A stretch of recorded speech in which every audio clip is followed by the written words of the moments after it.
there is a pipeline that no longer carries a single drop of oil. It has been dry for over 70 years, rusting in the desert between Iraq and the Mediterranean, a fossil of one of the most consequential thefts in modern history. It was built to move Iraqi oil out of Iraq, to a port Iraq did not own, for the benefit of a country that had installed the king who signed off on it.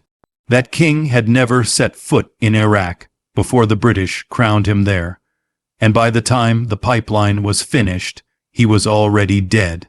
This is the story of how an empire didn't just take a country's oil. It built the country first, so the theft would look legal. By the early 1930s, Iraq had a flag, a king, a parliament, and a seat at the League of Nations. On paper, a sovereign state. So why did its most valuable resource travel 1,000 kilometers through a pipe controlled almost entirely by foreign companies, to a port outside Iraq's own borders? To understand that, you have to go back before Iraq existed, to a decision made in the engine rooms of the Royal Navy. In 1911, Winston Churchill ordered the Royal Navy converted from coal to oil, faster ships, smaller crews, but Britain had almost none of its own. Its first foothold was Persia, where Britain took a majority stake in the Anglo-Persian Oil Company in 1914. Geologists were already pointing at something bigger, further west, in Ottoman territory, nobody in London had previously cared much about. Iraq, as a single political unit, did not exist before 1921. What existed were three separate Ottoman provinces: Mosul in the north, mountainous and Kurdish; Baghdad in the center, Sunni Arab; Basra in the south, Shia Arab on the Persian Gulf. Different populations, different economies, no shared political history. What tied them together, as far as European strategists were concerned, was what lay underneath them. When the Ottoman Empire entered the war on Germany's side, British troops pushed from Basra to Baghdad by 1917, entering the city with a promise that Britain had come as liberators, not conquerors. That promise was already a lie. A year earlier, in secret, Britain and France had drawn their own map of the Post, or Middle East, with no input from the people who lived there. At the same time, Britain was separately promising Sharif Hussein of Mecca a large independent Arab kingdom, in exchange for his son Faisal leading a revolt against the Ottomans. Two promises, two futures for the same land, and only one side had the power to decide which would be kept. In 1920, the powers met at San Remo, confirming that secret VUP. France got Syria and Lebanon. Britain got Palestine and Mesopotamia, the territory that would become Iraq. Faisal's own kingdom in Damascus did not survive that year. French troops crushed his army and drove him out entirely. But the most consequential decision at San Remo wasn't about borders. Alongside it, Britain and France signed a separate oil agreement. France dropped its claim to Mosul for a 25% share of whatever oil was eventually produced there. Mosul's Kurdish population, promised their own post, or state, had no seat at that table. Then Britain discovered how expensive holding Iraq together would be. In the summer of 1920, a major uprising swept the country, and Britain crushed it using more than 100,000 troops backed by air power at enormous cost. The British press turned on the expense of occupying a desert territory most readers had never heard of. Something had to change, not the goal, control of the oil and the route to India, but the method. In March 1921, Churchill, now colonial secretary, convened a conference at the Semiramis Hotel in Cairo, joined by T.E. Lawrence and Gertrude Bell, one of the few British officials who genuinely knew Iraq's tribal landscape. Together they championed the Sharifian solution. Install one of Sharif Hussein's sons as king, giving British-controlled Iraq an Arab face with real nationalist credentials, but no independent local power base. The candidate was Faisal, fresh off losing his own kingdom in Syria, available, grateful, and dependent. Faisal himself seems to have viewed the arrangement as a calculated bet rather than a surrender. A British-backed throne wasn't the independence he had fought for, but it was a foothold he judged could still build lasting institutions from the inside. Most outcomes had already been settled in London beforehand. Faisal landed in Iraq in June 1921, and the British staged a plebiscite to ratify his kingship, 96% in favor, a number few historians take at face value given the vote took place under occupation with no real alternative on offer. On August 23, 1921, Faisal was crowned King of Iraq in Baghdad. The following year, the Anglo-Iraqi Treaty wrote British control into law.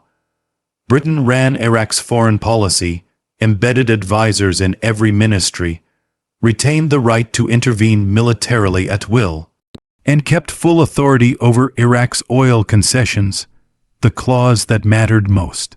In 1925, under heavy British pressure, Iraq granted a renamed oil company a 75-year concession covering nearly the entire country, paying a fixed royalty per ton, with no shares and no say over extraction or sale.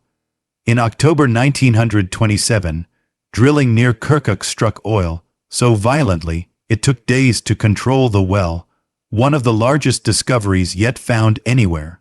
The company, restructured into the Iraq Petroleum Company, was split into quarters between British, Dutch, French, and American interests, with a longtime broker known as Mr.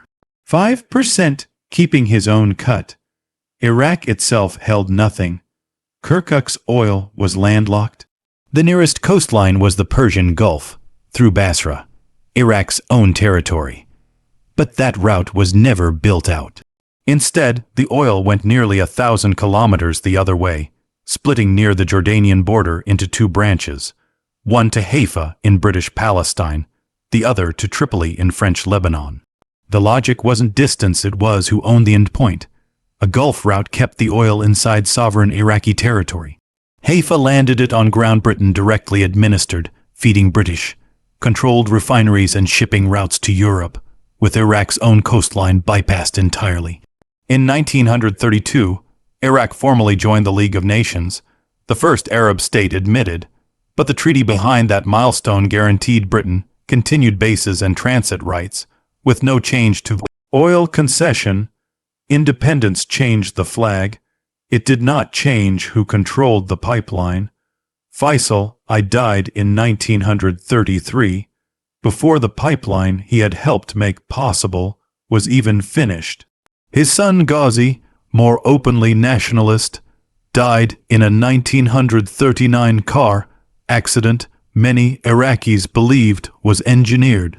Ghazi's infant son, Faisal Roman II, inherited the throne under a British-aligned regent.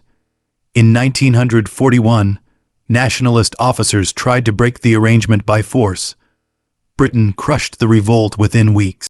The monarchy Britain had built in a Cairo hotel room lasted until July 1958, when army officers overthrew it in a single morning, killing the young King Faisal Roman II and much of the royal family. The pipeline had already stopped functioning. After the 1948 war around the creation of Israel, the Haifa branch, built specifically to serve British interests, was permanently shut down. The Iraq Petroleum Company survived the monarchy by 14 years, finally nationalized in 1972. Half a century after the country it drained had first been drawn on a map. Go back once more to that hotel room in Cairo. The men there weren't simply drawing borders and picking a king in the abstract. Negotiations over the oil concession that would become the Iraq Petroleum Company were already underway in parallel. The shape of the new country was built around the resource everyone at that table already understood would define its value for decades. Faisal was not a man with zero agency. He pushed, within real limits, for Iraq to be treated as genuinely sovereign. But on the one question that mattered most, who controls the oil, and where it flows, the answer never moved. It stayed British, French, and American, flowing through Iraqi ground toward a port that was never Iraq's own. So who actually benefited from Iraq's independence? On paper, a flag, a king, a parliament, a seat among nations.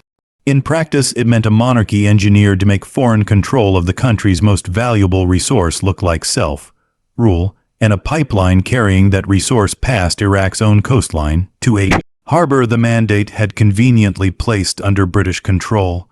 Faisal I spent his reign trying to close that gap. He never fully could. The system was never built for him to succeed. It was built so the oil would keep moving while it looked, from a distance, like he had.